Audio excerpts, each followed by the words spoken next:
very much. I call George Adam with maximum 6 minutes, please. Thank you, Presiding Officer. I'll try to be as succinct as possible in order to let other colleagues in. I know you're laughing there, I promise.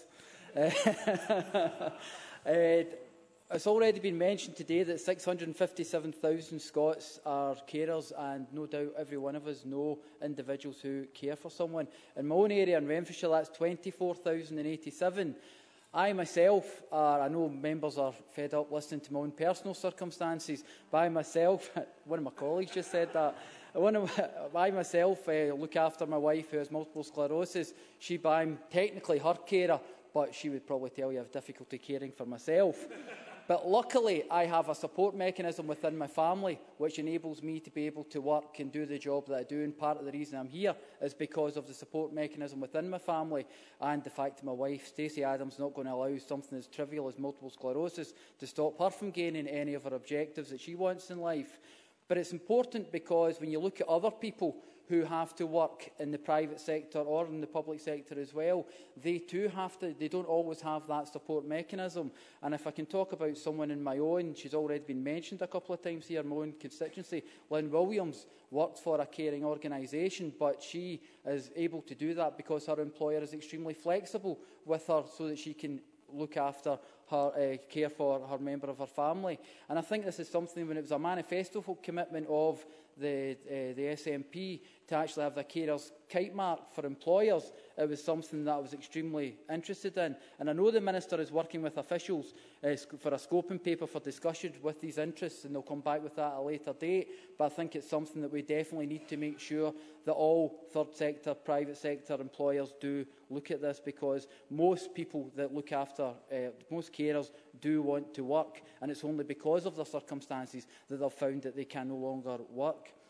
But the Michael Matheson, the Minister for Public Health, it's important that we get all these things right, and I've got every confidence that we will, that we'll progress with the implementation of the carer strategy.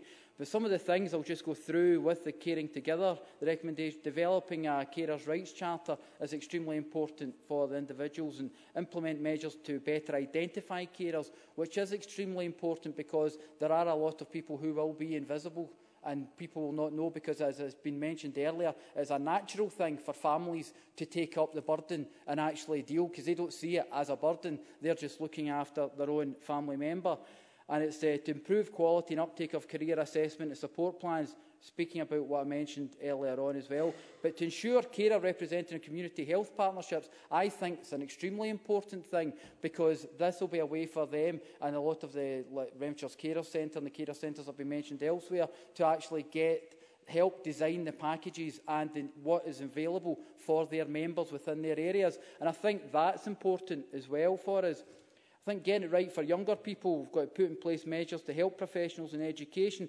I particularly liked the Minister announcing the pilot areas for young carers' authorisation cards. In fact, I know you've already got one, but I wouldn't mind, with these 24,000 people in Renfrewshire that are caring, if you possibly thought at Renfrewshire as a place for the young carers as well, because it is an issue. Even though we're identifying, I've got Sandra Webster, a woman that has two the autistic sons, and her daughter is in 6th year, and last week she was actually brought in front of the headmaster and accused of being a truant because she was helping her mother, yet the school knew about her position, the authority knew about her position, our MSP knew exactly about the position they were in, and we shouldn't get ourselves into these kind of situations where that young woman is obviously looking after, trying to get our academic qualifications, while at the same time she's trying to ensure she can help her mother, who has admitted that she could not do anything else without her being there.